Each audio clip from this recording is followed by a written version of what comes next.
نحمده ونستعينه ونستغفره ونعوذ بالله من شرور أنفسنا ومن سيئات أعمالنا من يهده الله فلا مضل له ومن يضلل فلا هادي له وأشهد أن لا إله إلا الله وحده لا شريك له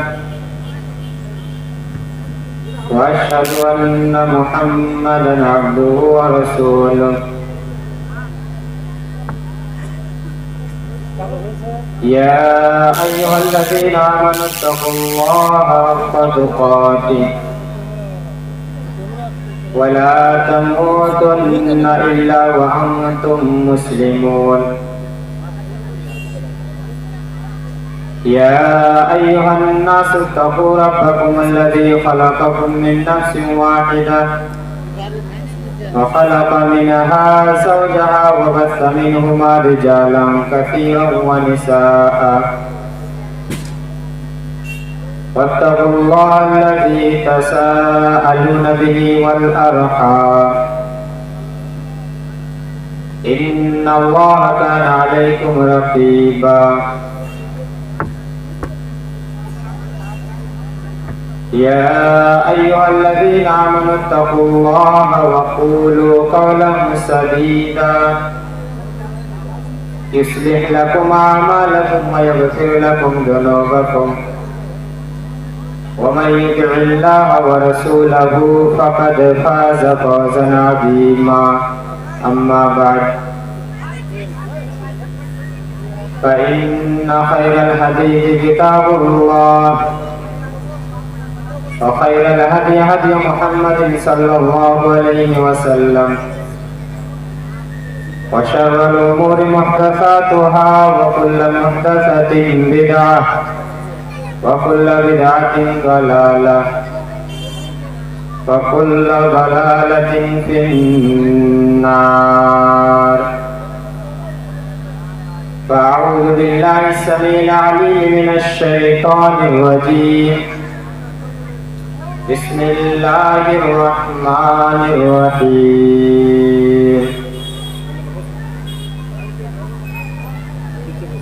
ولنبلونكم بشيء من الخوف والجوع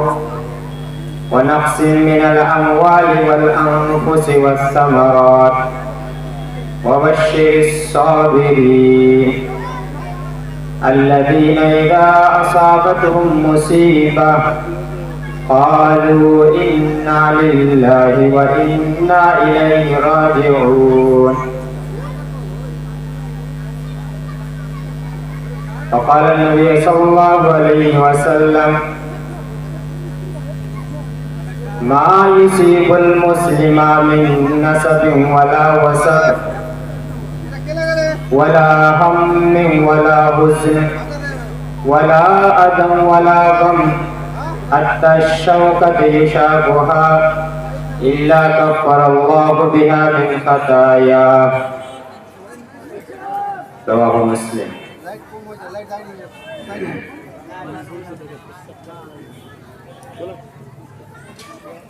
محترم مکرم آج کے دینی جلسہ کے صدر صاحب اسٹیج پر تشریف فرما علماء کرام میرے سامنے بیٹھے ہوئے دینی ملی اسلامی بھائیوں اور دوستوں،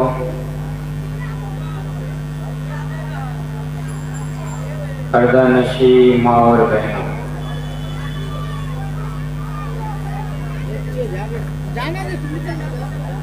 ہر قسم کی تعریف، توصیف،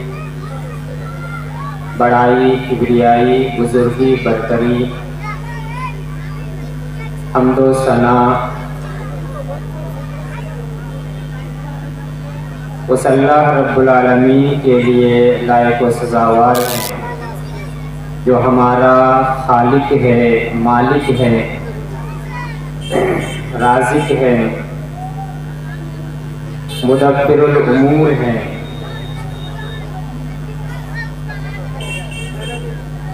جس کی توفیق سے آج ہم سب ایک دینی مجلس میں قرآن و حدیث کی باتیں سننے اور سنانے کے لیے اکٹھا ہوئے ہیں۔ اس اللہ رب العالمین کی تعریف حمد و ثنا کرتے ہوئے ہم سب بیک زباں ہو کر کہے الحمدللہ۔ بعدہ اس کے آخری نبی تاجدار مدنی احمد مصطفیٰ محمد مصطفیٰ رسول اکرم صلی اللہ علیہ وسلم پر لاکھوں کروڑوں درود و سلام نازل ہو۔ اللہم صلی علیہ اللہم بارک علیہ وسلم علیہ تسلیما کثیرا۔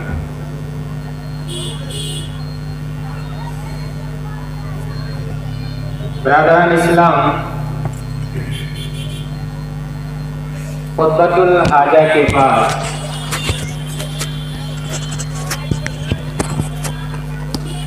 میں نے آپ حضرات کے سامنے قرآن مجید سے سورۃ البقرہ سورہ نمبر 2 آیت نمبر 155 اور 156 کی تلاوت کی ہے، اور ایک صحیح مسلم کی حدیث پیش کی ہے۔ اس آیت اور حدیث کی روشنی میں ابتلا، آزمائش، امتحان جو اللہ کی طرف سے ہم سب کی آزمائش کی جاتی ہے،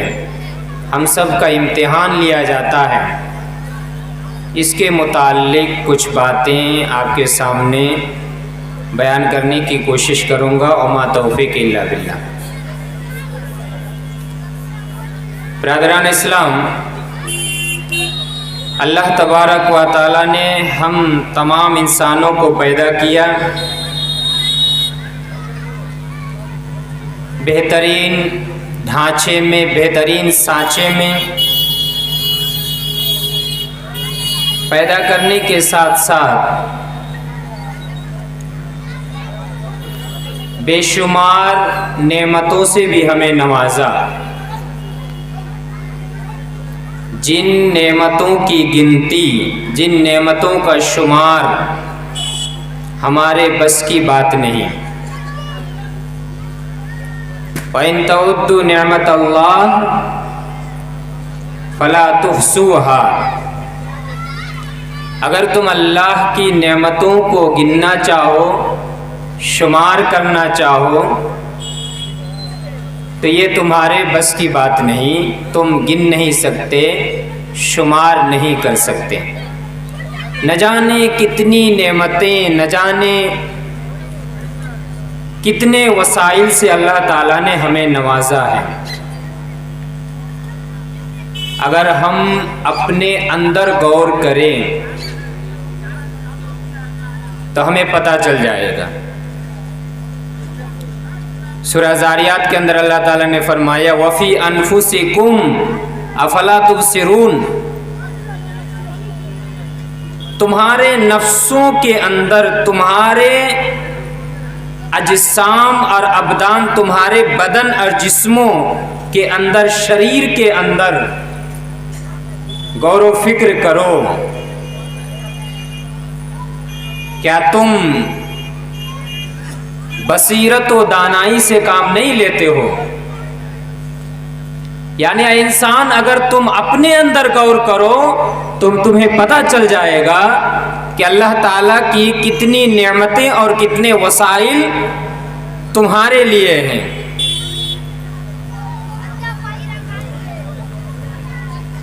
سورہ حامیم السجدہ یا سورہ فصلات کہا جاتا ہے، اس کے اندر بھی اللہ تعالیٰ نے بیان کیا سنوریہم آیاتنا فی الآفاق وفی انفسہم حتی یتبین لہم انہ الحق۔ اے انسانوں، ہم دنیا کے کونے کونے میں، دنیا کے کنارے کنارے پر اپنی نشانیاں، اپنے علامات تمہیں دکھائیں گے، اور تمہارے بدن، تمہارے جسموں کے اندر بھی، تاکہ تمہارے سامنے یہ واضح ہو جائے، یہ اسپشٹ ہو جائے، یہ کلیئر ہو جائے کہ یہ قرآن مجید حق ہے، سچ ہے، یہ دین اسلام حق ہے، سچ ہے۔ کہنے کا مطلب یہ ہے کہ اللہ تعالیٰ کی نعمتوں، اللہ تعالیٰ کے وسائل کو اگر ہم گننا چاہیں تو یہ ہمارے بس کی بات نہیں۔ تو جب اللہ تبارک و تعالیٰ نے ہمیں بہت ساری نعمتوں سے نوازا، بے شمار وسائل سے نوازا،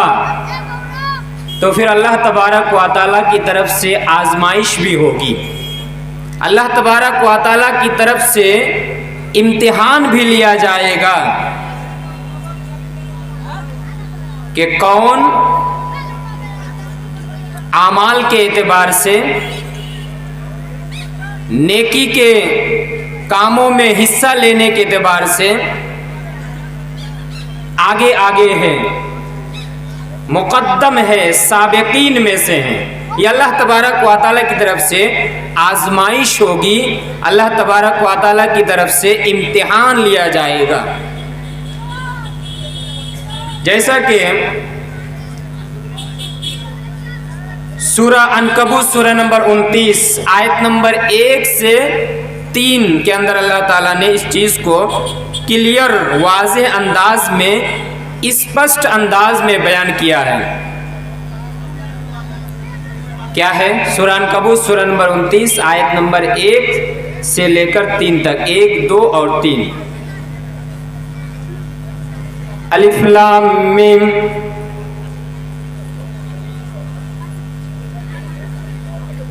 احسب الناس ان يتركوا ان يقولوا آمنا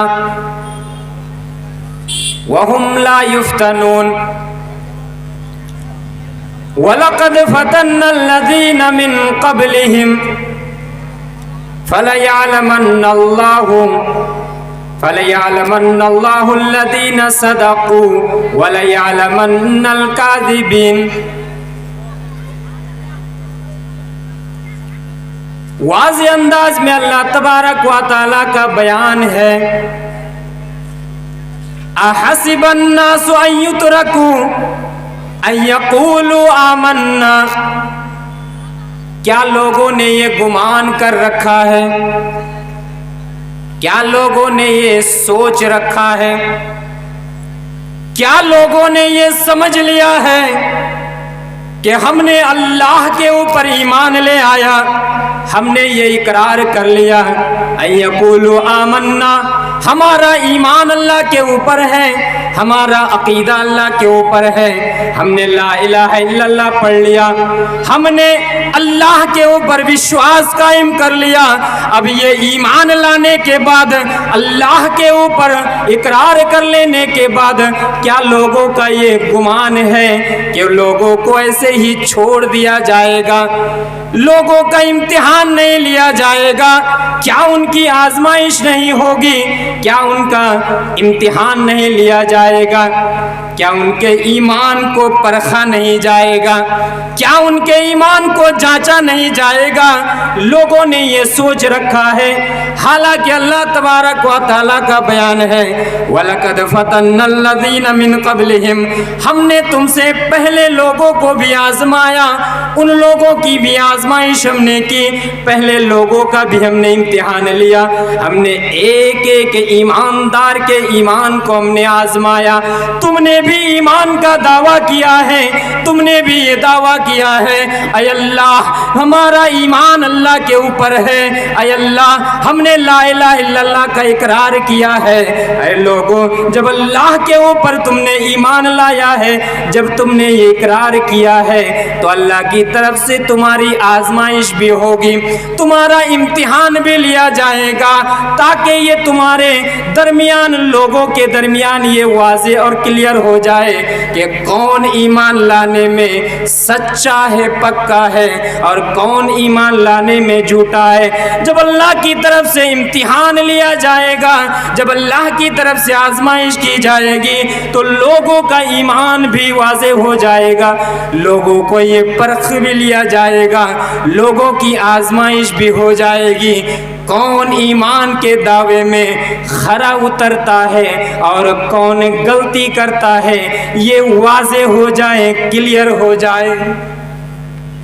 کیا لوگوں نے یہ سوچ رکھا ہے کہ صرف ہم نے یہ کہہ دیا، زبان سے ادا کر دیا ان یقولوا آمنا، ہم نے اللہ کے اوپر ایمان لے آیا، وہم لا یفتنون، اور ان کی آزمائش نہیں ہوگی، ان کے ایمان کو پرکھا نہیں جائے گا؟ کیا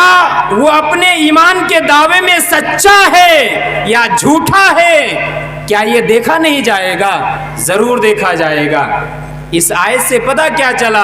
اللہ تبارک و تعالیٰ کا واضح بیان ہے، ایمان والو جو ایمان کا دعویٰ کیے ہو، تمہارا دعویٰ ہے کہ ہم نے اللہ کے اوپر ایمان لے آیا، اس ایمان کے دعوے کی پرکھ اور جانچ پڑتال ہوگی، تمہارا امتحان لیا جائے گا، تمہاری آزمائش لی جائے گی۔ پتہ یہ چلا کہ ہم سب جتنے بھی مومن ہیں، ایمان کا دعویٰ کیے ہیں، اللہ کی طرف سے ہمارے ایمان کی جانچ پڑتال کی جائے گی، ہماری آزمائش کی جائے گی، ہمارا امتحان لیا جائے گا۔ ایسے نہیں چھوڑ دیا جائے گا کہ صرف مسلمان گھرانے میں ہماری پیدائش ہوئی، ایسے سماج میں پیدائش ہوئی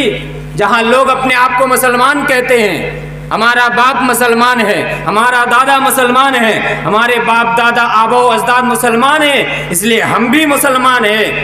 عمل کے میدان میں ہم کتنے آگے ہیں، کتنے پیچھے ہیں، ان تمام چیزوں کو بھی دیکھا جائے گا، ان تمام چیزوں کی بھی جانچ اور پڑتال کی جائے گی۔ اور سب سے زیادہ آزمائش، سب سے زیادہ امتحان کن لوگوں کا لیا جاتا ہے جانتے ہیں؟ جو ایمان کے معاملے میں جتنا پکا ہوتا ہے، جن کا ایمان جتنا مضبوط ہوتا ہے، ان کی آزمائش بھی اتنی کٹھن آزمائش ہوتی ہے۔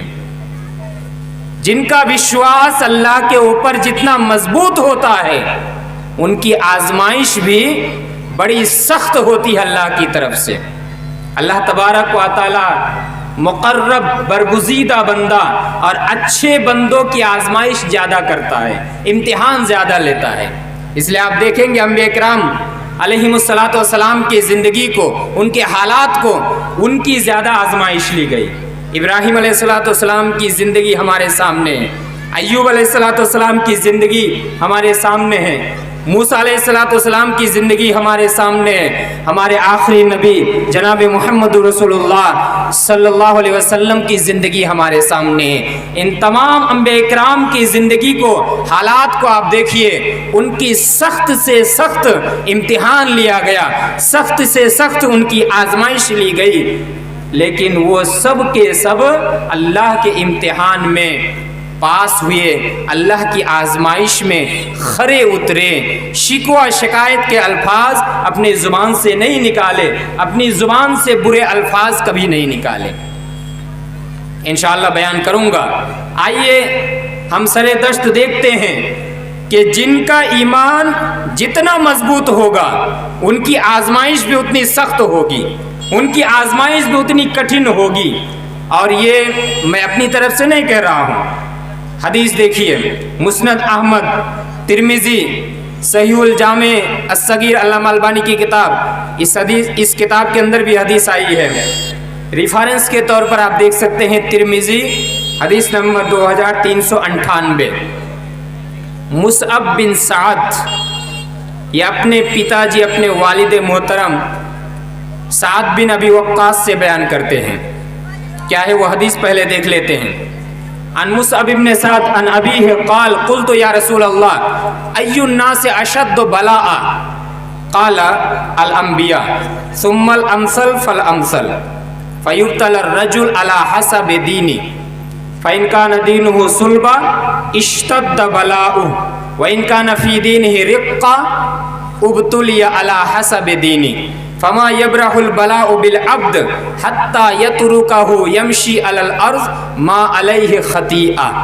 یہ پوری روایت ہے مسند احمد، ترمذی، صحیح الجامع الصغیر اور بھی بہت ساری حدیث کی کتاب میں یہ حدیث آئی ہوئی ہے. اس حدیث کا مطلب اور معنی کیا ہے، ترجمہ کیا ہے؟ سعد بن ابی وقاص بیان کرتے ہیں قلت یا رسول اللہ، میں نے کہا اللہ کے رسول، ای الناس اشد بلاء، اللہ کے رسول ذرا ہمیں بتائیے ای الناس اشد بلاء، لوگوں کے اندر سب سے زیادہ کن لوگوں کی آزمائش ہوتی ہے؟ لوگوں کے اندر کن لوگوں کا امتحان زیادہ لیا جاتا ہے؟ نبی صلی اللہ علیہ وسلم نے جواب دیا الانبیاء. اے سعد بن وقاص سنو، سب سے زیادہ آزمائش انبیاء علیہ السلام کی ہوتی ہے، سب سے زیادہ امتحان لیا جاتا ہے، نبیوں کا امتحان لیا جاتا ہے. اور یہ ہم سب اچھی طرح سے جانتے ہیں اس دنیا کے اندر سب سے زیادہ اگر ایمان کے بارے میں مضبوط ہیں، ایمان کے معاملے میں اگر کوئی مضبوط ہے تو وہ نبی ہے، وہ انبیاء کرام ہیں. اور نبی صلی اللہ علیہ وسلم نے بھی یہ فرمایا الانبیاء، سب سے زیادہ آزمائش بھی انبیاء کی ہوتی ہے، سب سے زیادہ امتحان بھی انبیاء کا لیا جاتا ہے. ثم الامثل فالامثل، پھر جو انبیاء کے بعد ایمان کے معاملے میں مضبوط ہوتا ہے ان کا امتحان لیا جاتا ہے. فالامثل، پھر ان کے بعد جو ایمان کے معاملے میں مضبوط ہوتا ہے ان کا امتحان لیا جاتا ہے. آگے نبی صلی اللہ علیہ وسلم بیان کرتے ہیں فیبتلی الرجل علی حسب دینہ، آگے نبی صلی اللہ علیہ وسلم نے بیان کیا انسان کا ایمان جتنا مضبوط ہوتا ہے، انسان کا ایمان جتنا سخت ہوتا ہے، اس کے مطابق ان کی آزمائش بھی لی جاتی ہے، ان کو پرکھا جاتا ہے، جانچا جاتا ہے. فَإِن كَانَ دِينُهُ صُلْبًا، اگر کسی انسان کا ایمان مضبوط ہوتا ہے اشتد بلاؤہ، تو اس کی آزمائش بھی سخت ہوتی ہے، کٹھن آزمائش لی جاتی ہے. وَإِن كَانَ فِي دِينِهِ رِقًّا، اگر کوئی آدمی ایمان کے معاملے میں اگر کمزور ہوتا ہے، ایمان اگر اس کا دربل ہوتا ہے، کمزور ہوتا ہے، تو اس کی آزمائش بھی کم لی جاتی ہے، اس کا امتحان بھی کم لیا جاتا ہے. اسی طرح سے اللہ تبارک و تعالی فما یبرح البلاء بالعبد، ایک انسان اور ایک بندے کی آزمائش لیتا جاتا ہے، ایک بندے کا امتحان لیتا جاتا ہے حتی یترکہ یمشی علی الارض، یہاں تک کہ وہ انسان جب ان کا ایمان کا جب جانچ کر لیا جاتا ہے، جب ایمان کی آزمائش کر لی جاتی ہے، ایمان کا جب امتحان لے لیا جاتا ہے، وہ انسان اس دنیا کے اندر اس طرح سے زندگی بسر کرتا ہے، اس طریقے سے وہ اپنے جیون کو آگے بڑھاتا ہے. ما علیہ خطیئہ، نبی صلی اللہ علیہ وسلم کے یہ الفاظ ہیں کہ ایک بندے کی آزمائش لینے کے بعد، ایک بندے کا امتحان لینے کے بعد، ایک بندے کے ایمان کو جب اللہ کی طرف سے جانچ لیا جاتا ہے، پرکھ لیا جاتا ہے، جانچ پڑتال کر لیا جاتا ہے، تو اب اسی آزمائش کی وجہ سے، اس امتحان کی وجہ سے وہ بندہ گناہوں سے پاک صاف ہو جاتا ہے، تمام کے تمام گندگیوں سے اسے پاک اور پوتر کر دیا جاتا ہے. ما کانت علیہ خطیہ، اس کے اوپر کوئی بھی بیماری، کوئی بھی گناہ نہیں ہوتا ہے، کوئی بھی پاپ نہیں ہوتا ہے، نردوش ہو کر کے، وہ بے گناہ ہو کر کے دنیا کے اندر، اس پرتھوی کے اندر وہ چل پھرتا ہے. یہ اللہ تبارک و تعالیٰ کی طرف سے ہوتا ہے. ایک بندے کی جب آزمائش لے لی جاتی ہے، ایک بندے کا جب امتحان لیا جاتا ہے، تو امتحان لینے کے بعد جس طرح لوہے کو بھٹی میں تپا کر کے لوہے کی گندگیوں کو، لوہے کی آلائش کو، لوہے کے اندر جو زنگ وغیرہ لگی رہتی ہے ان تمام چیزوں کو صاف کر دیا جاتا ہے، اسی طریقے سے جب ایک مسلمان، ایک مومن بندے کی آزمائش کی جاتی ہے، امتحان لیا جاتا ہے، تو امتحان کے بعد وہ بندہ اتنا پاک صاف ہو جاتا ہے کہ ما کانت علیہ خطیہ، اس کے اوپر کوئی گناہ نہیں ہوتا ہے، کوئی پاپ نہیں ہوتا ہے، بالکل نردوش ہو کر کے، بے گناہ ہو کر کے وہ اپنی زندگی کو بسر کرتا ہے، اپنے جیون کو آگے بڑھاتا ہے۔ تو یہ ایک امتحان کا فائدہ ہے، یہ آزمائش کا ایک فائدہ ہے۔ اللہ تعالیٰ کی طرف سے جب ہماری آزمائش ہوتی ہے، جب ہمارا امتحان ہوتا ہے، تو یہ ہمارے گناہوں کی معافی ہوتی ہے، ہمارے گناہوں کی بخشش ہوتی ہے۔ اس لیے انسان کو چاہیے، جو اپنے آپ کو مومن کہتے ہیں، ہم سب کو چاہیے کہ ہم اللہ تبارک و تعالیٰ کی طرف سے جب ہمارا امتحان لیا جائے، جب ہماری آزمائش کی جائے،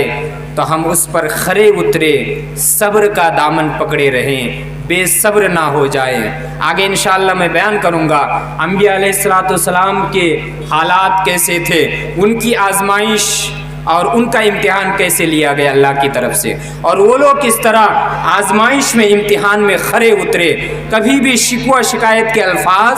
اپنے زبان سے نہیں نکالے۔ انسان کی زندگی اسی طرح ہے، انسان کو اللہ تعالیٰ نے اس طرح پیدا کیا ہے کہ انسان محنت مشقت کے ذریعے سے اپنی زندگی کو آگے بڑھائے گا۔ سورہ بلد سورہ نمبر 90 آیت نمبر 4 کے اندر اللہ تعالیٰ نے بیان کیا، لَقَدْ خَلَقْنَا الْإِنسَانَ فِي كَبَدٍ، اے لوگو سنو، لَقَدْ خَلَقْنَا الْإِنسَانَ فِي كَبَدٍ، ہم نے انسان کو بڑی محنت اور مشقت میں پیدا کیا ہے۔ کیا معنی ہے؟ یعنی اللہ تبارک و تعالیٰ یہ کہنا چاہتا ہے، انسان کی پیدائش اس طرح سے ہوئی ہے، انسان کو اسی طرح سے پیدا کیا گیا ہے کہ اس کی زندگی ایک سنگرامی زندگی ہے،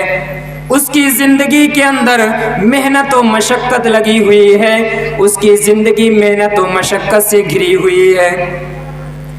انسان کی زندگی کا مطلب یہی ہے کہ وہ محنت و مشقت کرے گا، محنت و مشقت کے ذریعے سے اپنے زندگی کو آگے بڑھائے گا، اللہ کی طرف سے آزمائشیں ہوگی، اللہ کی طرف سے امتحان ہوگا، اللہ کی طرف سے یہ پرکھا جائے گا، ان کے ایمان کو جانچا جائے گا، ان کے ایمان کا امتحان لیا جائے گا۔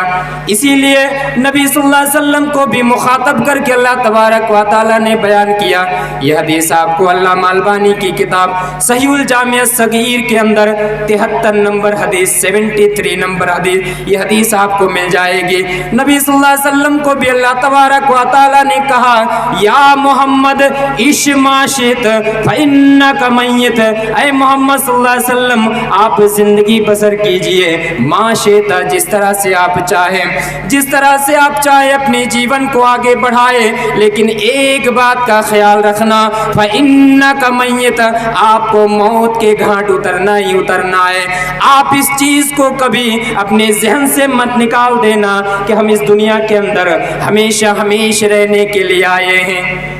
نہیں نہیں نہیں، نبی صلی اللہ علیہ وسلم عش ما شئت فإنک میت، اے محمد صلی اللہ علیہ وسلم اس چیز کو آپ ذہن کے اندر رکھ لیجئے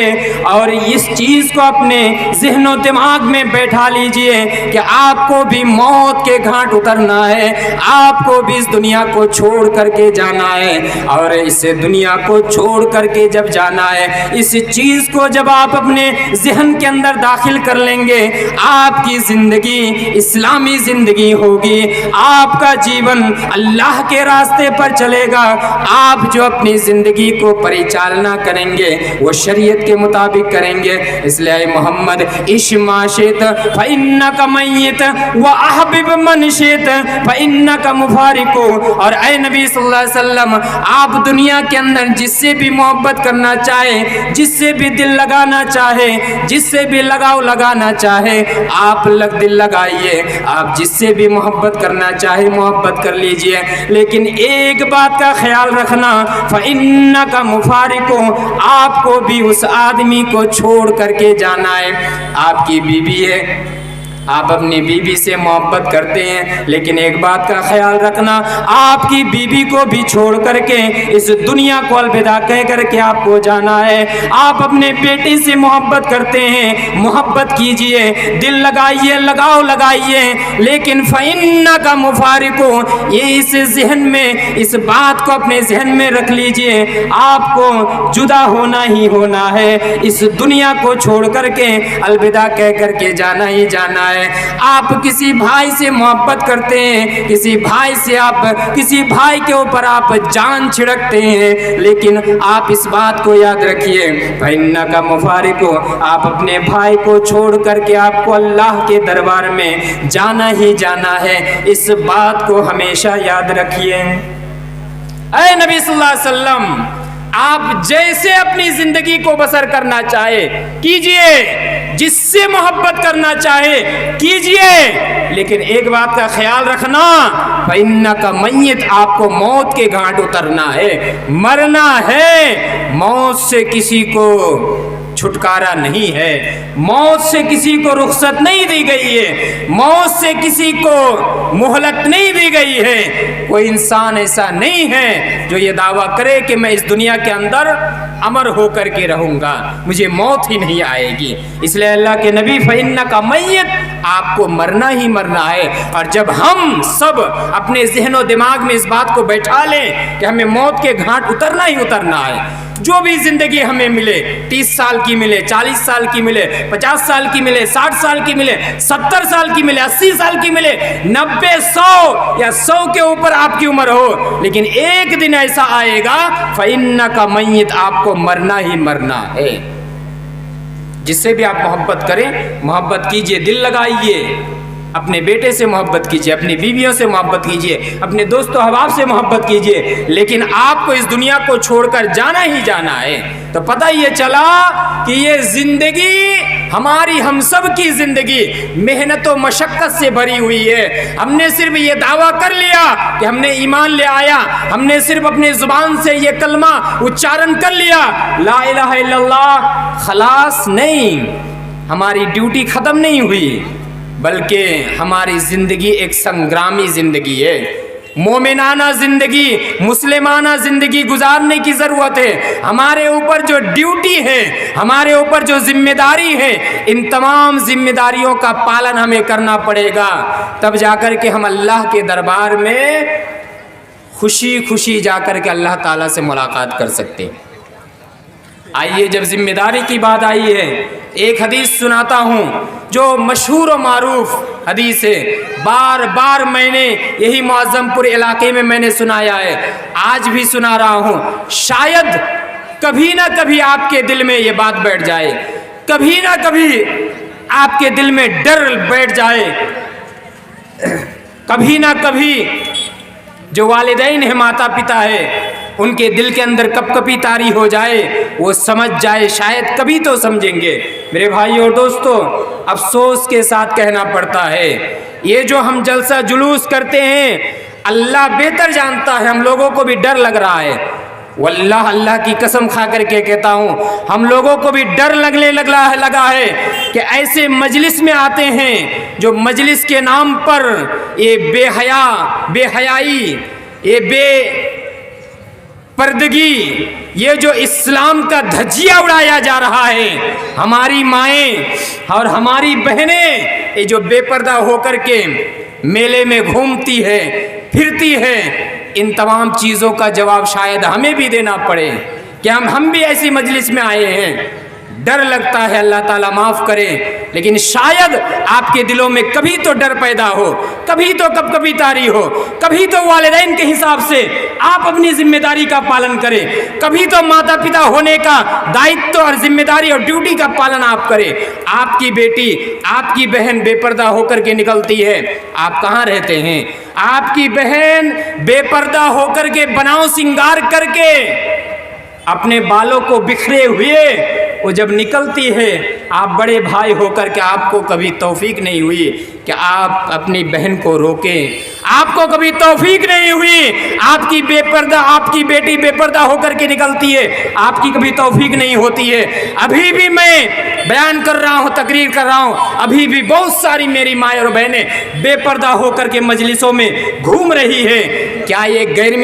مسلموں کی بیٹیاں ہیں؟ کیا یہ غیر مسلموں کی بہنیں ہیں؟ کیا یہ غیر مسلموں کی مائیں ہیں؟ نہیں میرے بھائیو اور دوستو، یہ ہمارے ہی سماج کے، ہماری ہی بہنیں، ہماری ہی مائیں، ہم میں سے کسی کی بیوی ہے جو بے پردہ ہو کر کے گھومتی ہے، لیکن ہم مجلس کے نام پر، جلسہ کے نام پر، شریعت کے نام پر ایسے تمام عورتوں کو ہم بے پردہ ہونے کے لیے چھوٹ دیتے ہیں، پرمیشن دیتے ہیں۔ حالانکہ نبی صلی اللہ علیہ وسلم نے کیا بیان کیا؟ بہت مشہور و معروف روایت ہے، بہت جگہ آپ نے سنا ہوگا، لیکن وہ کہتے ہیں نا وَذَكِّرْ فَإِنَّ الذِّكْرَ تَنفَعُ الْمُؤْمِنِينَ۔ اللہ تعالیٰ نے نبی صلی اللہ علیہ وسلم کو بیان کیا، نبی صلی اللہ علیہ وسلم کو مخاطب کرتے ہوئے، اللہ کے نبی وَذَكِّرْ، آپ نصیحت کرتے جائیں، فَإِنَّ الذِّكْرَ تَنفَعُ الْمُؤْمِنِينَ، بے شک نصیحت مومنوں کو فائدہ پہنچاتی ہے۔ شاید آپ کے دل میں کبھی بات بیٹھ جائے، شاید کبھی آپ کے دل میں ڈر پیدا ہو جائے۔ نبی صلی اللہ علیہ وسلم نے بھوشیہ بانی کر دیا ہے، نبی صلی اللہ علیہ وسلم نے پیشین گوئی بہت پہلے ہی کر دیا ہے کہ جو بے پردہ ہو کر کے اس طرح سے گھومے گی پھرے گی، ایسی عورتوں کا انجام اور پرینام کیا ہوگا؟ صحیح مسلم کی روایت ہے، نساء کاسیات عاریات ممیلات مائلات رؤوسہن کاسنمۃ البخت المائلہ لا يدخلن الجنہ ولا یجدن ریحہا وَإِنَّ رِيحَهَا لَيُوجَدُ مِن مَّسِيرَةِ كَذَا وَكَذَا۔ نساء کاسیات عاریات، حدیث کے الفاظ دیکھیے، صحیح مسلم کی روایت ہے، میں ایک ایک لفظ کا معنی اور ترجمہ آپ کے سامنے پیش کر رہا ہوں۔ نساء، کچھ عورتیں اس دنیا کے اندر آئے گی قیامت کے قریب، کچھ عورتوں کا آبربھاو ہوگا، کاسیات جو کپڑے تو پہنی ہوئی ہوگی، عاریات لیکن دیکھنے میں بالکل ننگی ہوگی۔ نساء، کچھ عورتیں ایسی ہوگی،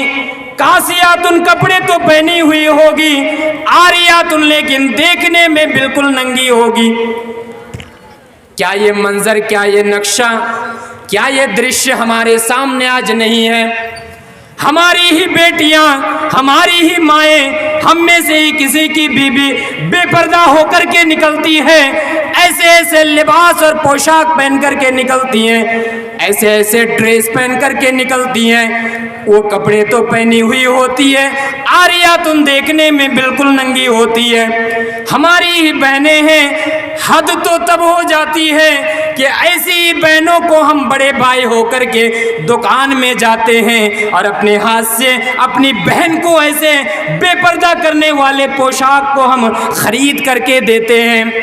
حد تو اس وقت ہو جاتا ہے کہ ہم پتا ہو کر کے، ماتا ہو کر کے اپنی بیٹی کو دکان میں لے جاتے ہیں، شاپنگ مال میں لے جاتے ہیں، مارکیٹنگ کرنے کے لیے لے جاتے ہیں، شاپنگ کرنے کے لیے لے جاتے ہیں، اور میری بہنیں، میری بیٹی جو بھی بے پردہ کرنے والا پوشاک اور لباس ہے جو بھی خریدنا چاہتی ہے، ہم اپنے ہاتھ سے پتا ہو کر کے خرید کر کے دیتے ہیں، ماتا ہو کر کے خرید کر کے دیتے ہیں۔ نبی صلی اللہ علیہ وسلم نے بہت پہلے ہی اس کا نقشہ کھینچ دیا ہے۔ نساء،